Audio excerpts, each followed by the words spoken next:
Hello Mzansi, welcome to Umgoso Mzansi. If today is your first time visiting this channel, please do the right thing and click the subscribe button, and also don't forget to smash the like button. Guys, kubuhlungu kakhulu okwendeke kulaba constable labathathu that went missing last week.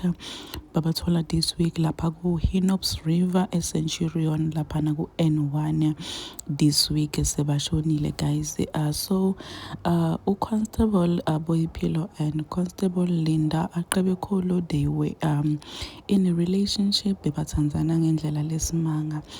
So ngihambe ngaye lapha ku-TikTok ngabaguglisha ngibasesha ngabona guys kokuthi cha, the two were indeed in love. They were so much in love with each other, bebathandzana ngendlela lesimanga, ngendlela njena lecakile. So bebapostana guys, kakhulu Boyipilo, because Boyipilo yena uyabona ukuthi vele she's someone, or she was rather someone with social media, and balabaningi beva buhlungu. Uthi lona talk about soulmates, may their soul rest in peace. This is so heartbreaking. Uthi Flake is at a lovers that died together, may their souls rest in peace. Uthi Liana, yo, this is so heartbreaking guys, it's so heartbreaking indeed. Bantu bachubekile ke ngakukhomenta. Uthi Mathepo Dudla, when they sail till death do us apart. Uthi Nthabi, real soulmates, this one guys, when they say till death do us apart, this is what happened.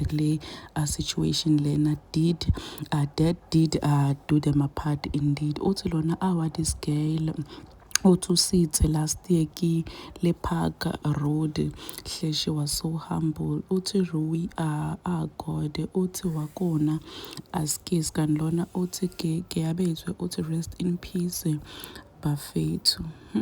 Uthi abantu Dlathu, they were still so young. Uthi Kamo, both gone, may their souls rest in peace. Uthi June, what this girl, oh, I've already came across this comment. So guys, kubuhlungu kakhulu nje abantu beba commenta laphana kuma pictures abo basho nje ukuthi kubuhlungu kakhulu. Phema uthi yena awunana niphumule ngokuthula nomuntu wakho. So guys, kubuhlungu ngendlela lesimanga, may their soul rest in peace. Ngeke size siyikhohlwe guys lenza abayima constables, ngeke siyikhohlwe nanini na, like nje yohlala kuyinto lesiyikhumbulayo noma singena ku social media sibuka ama-pictures, sibuka ama-video. Kubuhlungu ngale ndlela lesimanga. I can imagine what their families are going through. Kubuhlungu guys, may their soul rest in peace. Please do comment what you think below down in the comment section. I'll see you in the next one. I'm signing out. Goodbye.